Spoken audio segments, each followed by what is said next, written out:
Pride is cold comfort for the lonely man. My name is Stephanie Walsh. I am here with Matt Duncan, the bassist from Hedwig and the Angry Inch, among other things. First, can you, say hi, I guess. Hello. You have 2 albums that are available online, and physical copies too, right? Yeah, records and CDs. Awesome. Yes. Can you tell me a little bit about that? Yeah, the first one came out in 2010, I think, and it took forever to make. It took me like 3 or 4 years. I'd been recording stuff on the computer since I was like a little kid, but I hadn't really like written songs. They're just sort of, I don't know, little ditties. And I got out of this band I'd been in for years and suddenly had all this inspiration. And I wrote those songs, and it took me forever to figure out how to make them something I was happy with. So I put that one out. And then the next one was a little easier. I think it came out in 2013. So I think it took a year to make that one. I think I'm getting faster and faster. I actually have a plan now, starting in September, to do 2 songs a month and just put them up on SoundCloud.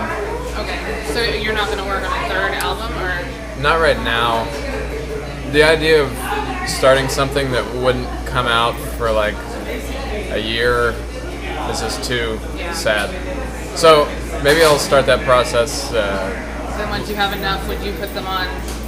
I think at the very least I'd put them on like a record and sell that at the end of the process. But I don't know. I'm going to see where it goes. Okay. And how would you describe the sound of your albums? Because I feel like the first one and the second one sound very different. They're pretty different. Yeah, I mean, my skills got better in between the 2, and my equipment got better between the 2 because I made a lot of money off the first album. But also, I think I was sort of moving from the 60s into the 70s, sound-wise. And I think I'm probably just going to end up staying in the 70s. I think that's sort of like my home decade, other than the one I'm currently existing in. You know, so sound-wise, it's my sonic decade of choice. Yeah, Idle Hands is so 70s. And you guys play that in the lobby, right? Or in the theater? During seating, I guess, is the... You can save a little money if you just get like the local goofballs to give you their money to play before the show. I heard it on the album, and I was like, I know this. Why do I know this? And I couldn't figure out. And then Shayna Lee, she was like, yeah, it's in the theater. Obviously, you've heard it. I'm like, oh, okay. That sounds about right. I tweeted this to you. You probably didn't see it. Has anyone told you that you sound like Art Alexakis from Everclear? No one has ever said that. Are you familiar with him? I mean, only to the degree that any kid that grew up in the 90s is, you know. Well, I'm a big Everclear fan because I downloaded your first album, and I don't even remember which song it was, but I didn't, like, it automatically started playing, you know, like after the download was done. So I wasn't paying attention, and I was like, is this a new Everclear song? What is it? And I looked at it, it was you, and I'm like, wait. I think I could see that. What artists inspire you? So I did a lot of... Well, the big ones, Steely Dan, Judy Sill, Joni Mitchell,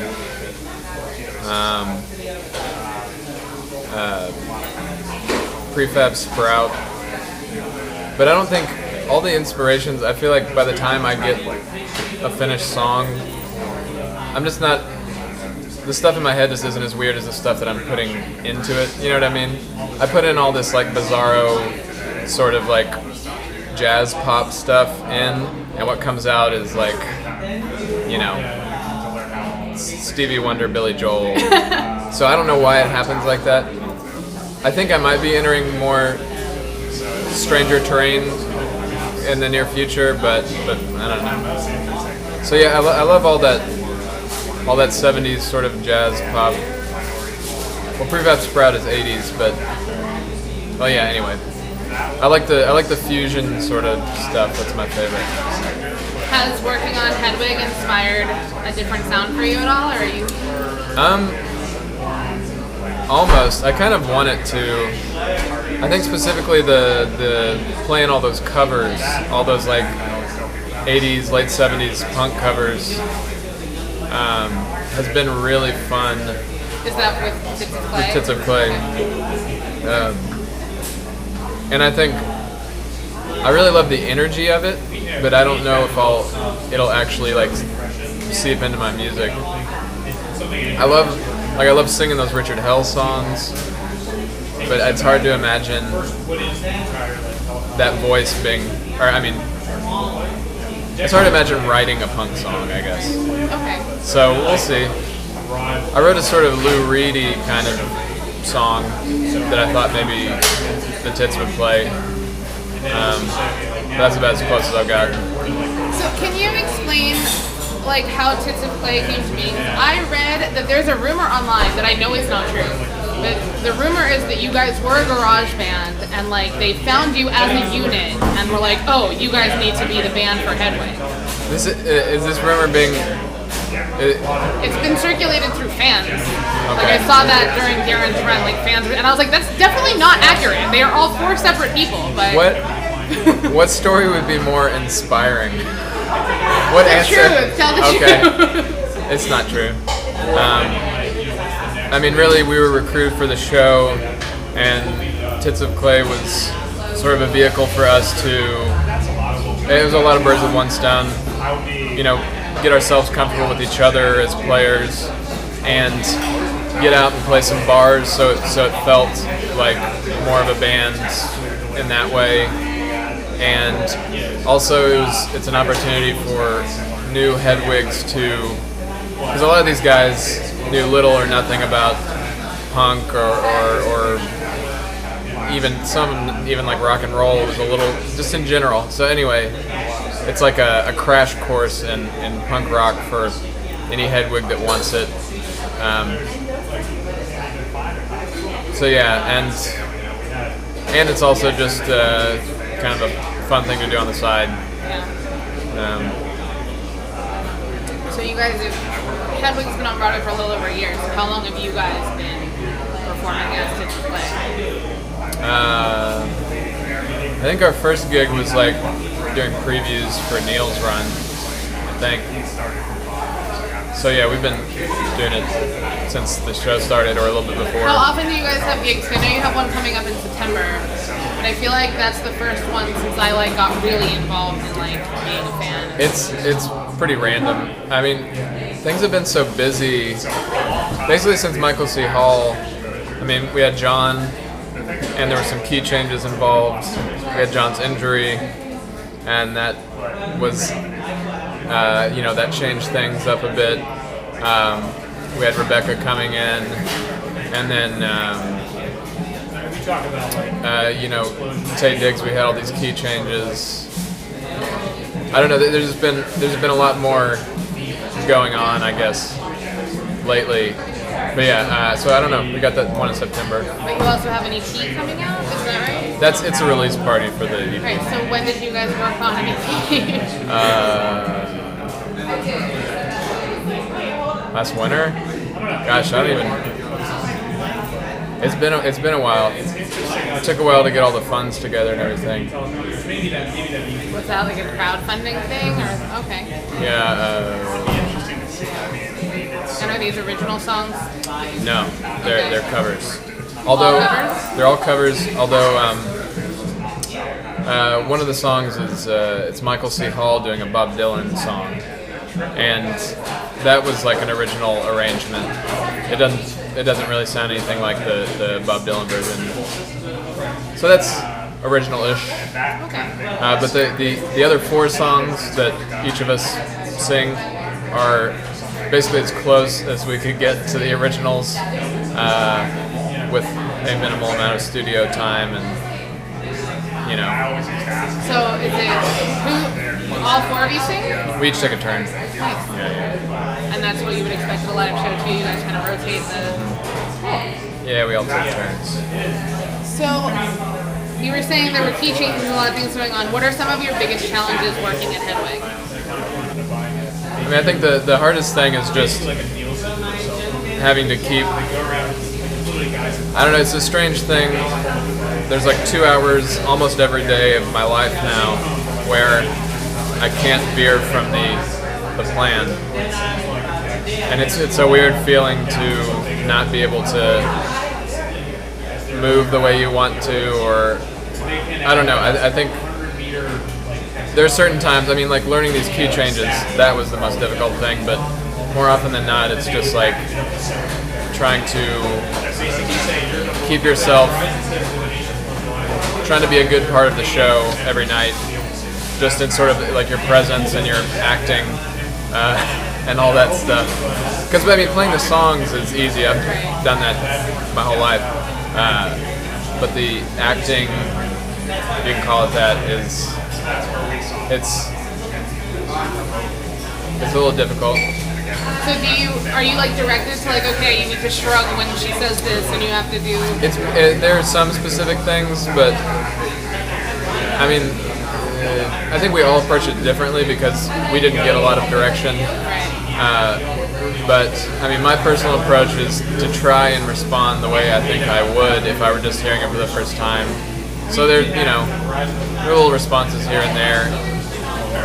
And I feel like even if no one really notices, I like the idea that if you looked over at me for, I don't know why you would, because there's like a huge, beautiful lady. When you see the show that many times, you start to look at everything. That's kind of the answer, I guess. But I like the idea that if you looked over at me, you'd be like, oh, there's Jacek, as opposed to like, here's this random dude from the bar scene. Do you have like a character like interpretation in your head, like of how Jacek works? Yeah, but it's been pointed out to me that it's not that far from who I actually am. I play it as a clueless bass player. I get confused about jokes or a lot of this. I've seen it. Yeah, you know what I'm talking about. So sometimes I'm like, sometimes I hate the jokes, sometimes I don't understand them, disturbed by the conflict that goes on between him and Yitzhak. Right, so yeah, what do you feel like his relationship is to Hedwig? It depends on the Hedwig. There have been a whole range of, there are like nice Hedwigs and mean Hedwigs, and I mean they're all pretty mean. They're all inherently mean, but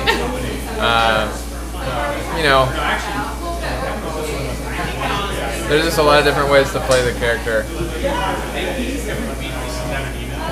Yeah. Okay.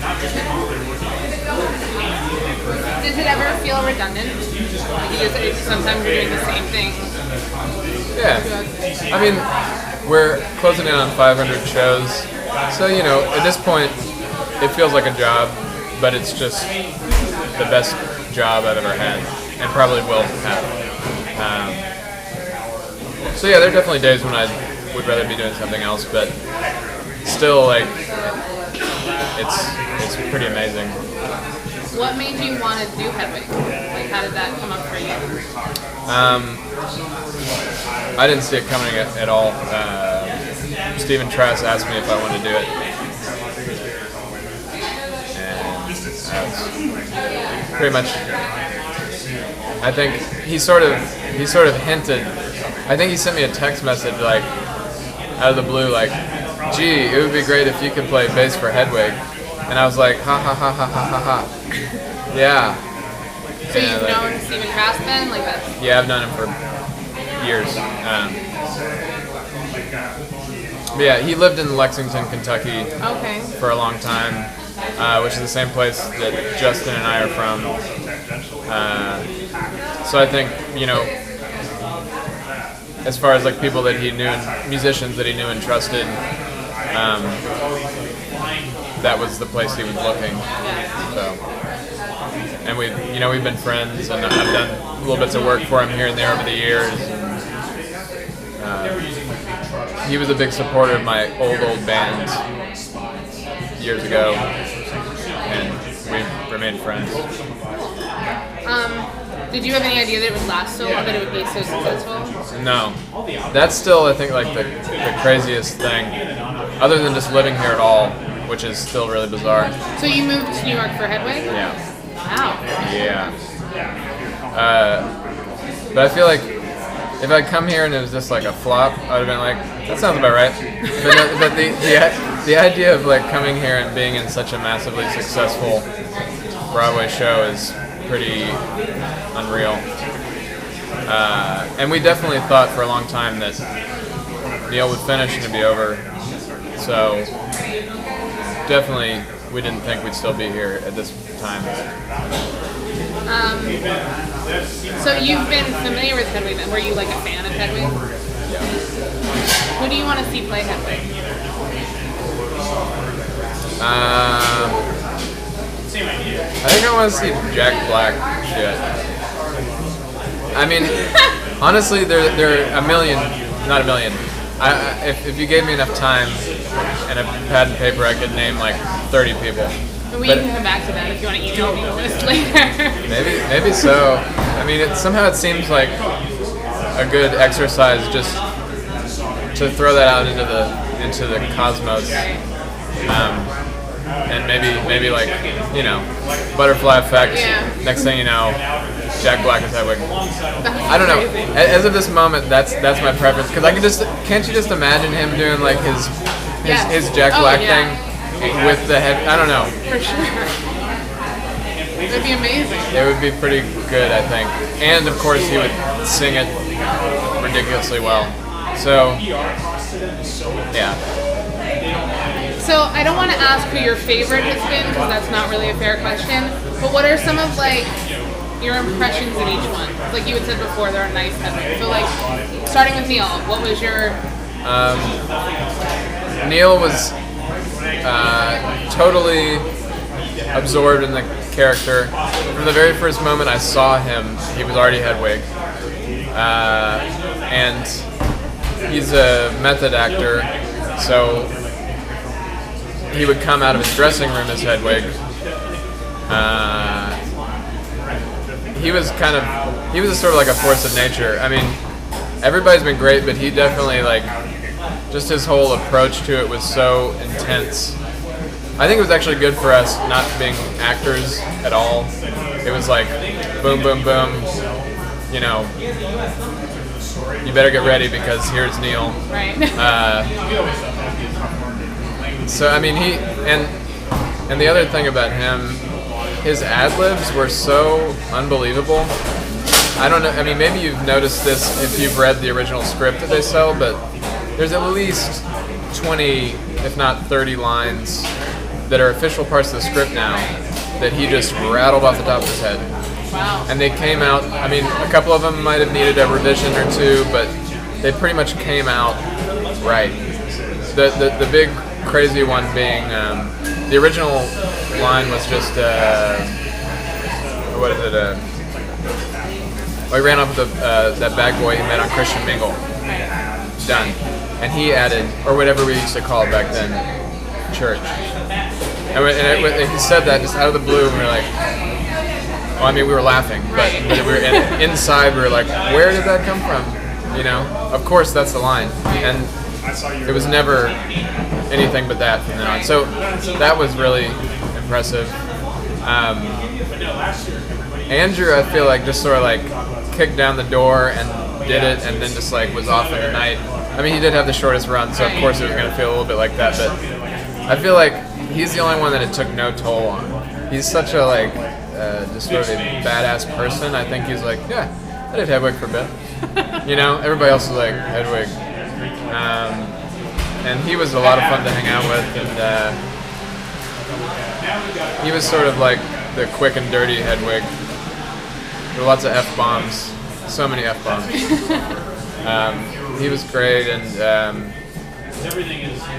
Michael C. Hall was like the hapless Hedwig. He was always like falling into the audience and stuff.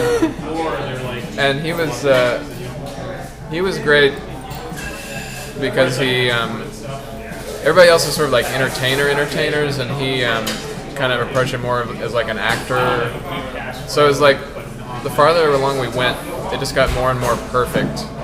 It was just interesting to watch his process because everybody else was like you could tell they've always sort of been like on stage type people, like ready to entertain or whatever. And he like became that entertainer from like an actor lead perspective. So it was really cool. Also, I loved his voice. Sounds like Billy. Yeah. He when he came in, he actually sounded like Nina Simone. But he got that same comment from Peter and I without us having talked about it. And I think he was like, maybe I should tone it down. So he sort of pulled back on the Nina, but he came into the show singing basically like that. Anyway. And then there was John. John, I mean, you should just read whatever like New York Times piece there is about John's show, because it was like, he just sort of like grabbed the show and just like had his way with it. And I mean, I think of that part of it as Crate the musical. He injured his leg and had this crate that was like a massive part of the show. I'm kind of sad that because I saw the Crate show. I didn't see it before the Crate. I like the Crate show better, and I think he did too. Well, there was less pressure, kind of, as far as like dancing. Yeah. Like, I'm gonna sit here with my Crate. Yeah. So. But you know, he's brilliant, obviously, and he sort of is Hedwig. So I don't know, watching him is I almost feel like he's in his own little category. Because he's like, when he's up on stage, he's simultaneously like the writer, director, and star. It's just like a different paradigm from anybody else in that role. Yeah, let's see. And Darren was like a fireball. I don't know if I've ever met anyone with as much energy as him. Whenever we would hang out afterwards, he would be like, we're all sort of like, and he's just like still shooting. I mean, who knows when he even went to bed. And his vocals were really amazing. He made some like small changes to some of the actual like melodies that I wouldn't mind like, I mean, don't tell Steven I said it, but I wouldn't mind keeping him. So definitely, I think like his physical presence was really kind of amazing to watch, and his singing was great. Yeah, he was like a Fast and Furious Hedwig.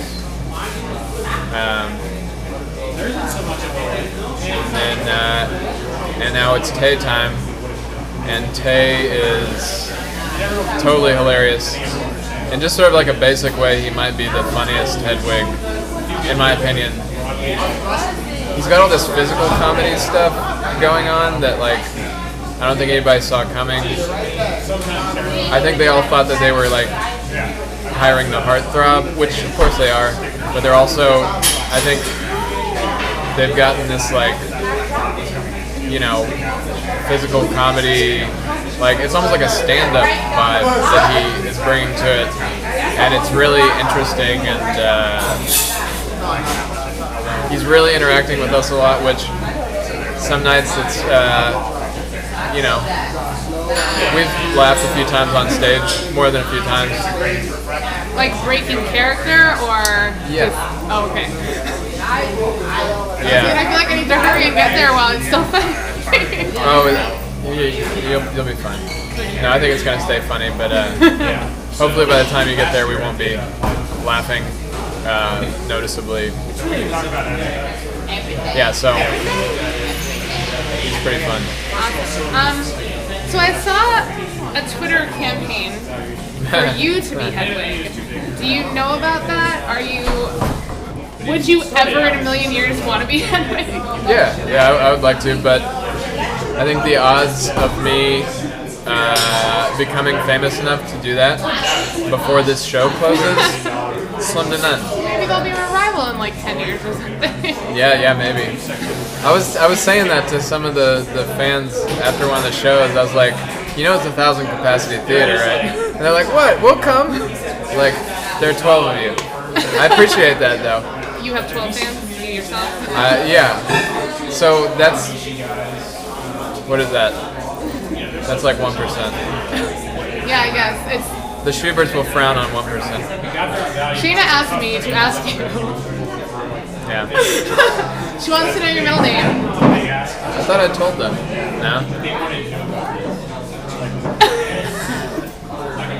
It's Scott. Scott, okay. And are you a Harry Potter fan? For the most part. Okay. I read them when I was in my late 20s for the first time. All that school stuff was sort of annoying. I'm like, yeah, I get it. You had a hard test. I don't want to think about that anymore. I did that a long time ago. It's never going to happen again. But other than that, yes. Okay, well, they asked what Hogwarts house you feel that you would be a part of. Well, if you've ever seen me get my hair done, there's a brief period where it's bleached. I look a lot like Malfoy. So you're a Slytherin? I mean... Because you look like it? Because I look like it. Okay, alright, if that's your reasoning. Shayna feels that you would be a Hufflepuff, by the way. No, I get that. That makes sense.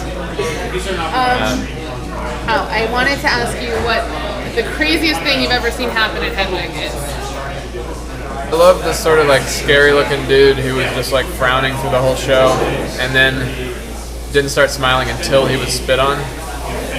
He was like, alright, I respect you. That was cool. Who was that? I think it was Neil. Oh gosh. Yeah, when Michael C. Hall fell into that woman's lap, it was beautiful. He was doing the car wash and he just fell backwards and just like slid into their lap because everybody's watching him, so like they were ready for it when it happened, but during the rehearsals, Neil on April Fool's Day pretended to fall and like break his foot. Oh my god. And we're all just like, everybody's just like not breathing. And then he like popped up, he's like, April Fools, and we're like, you asshole. So then of course Michael Mayer, the director, was like, got him to call the producer and tell him what happened. That he broke his foot? Or? Yeah, he broke his foot. And it was so cruel, but also I really loved the direction he went with it.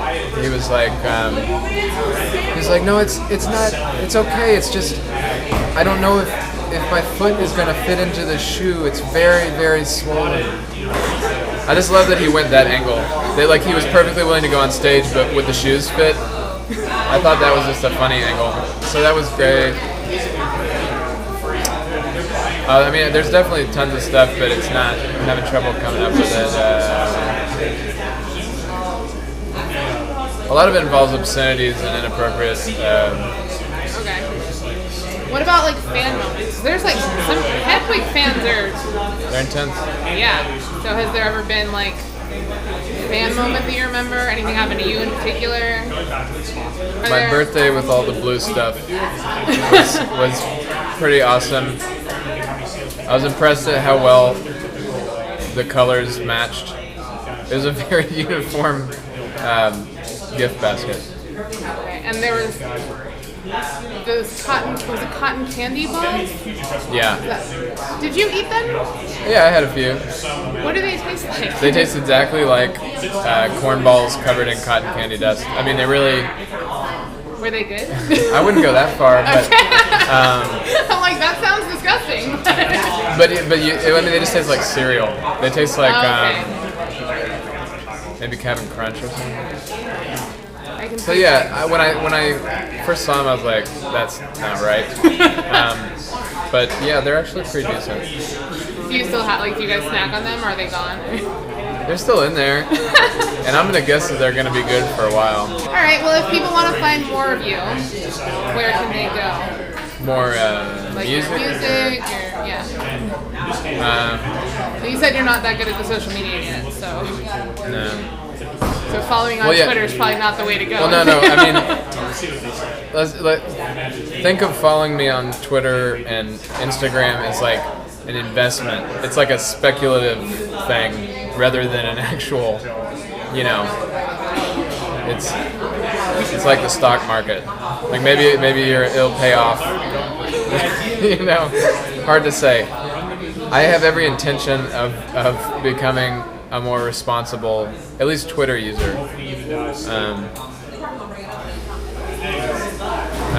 Yeah. No, I think, and also just Google my name. Do you have a website? Yeah. Matt-Duncan.com, and I've got a SoundCloud, and I've got all the stuff that you expect someone to have, and there aren't really that many Matt Duncans. But is it all linked on Matt-Duncan.com? Yeah, sure.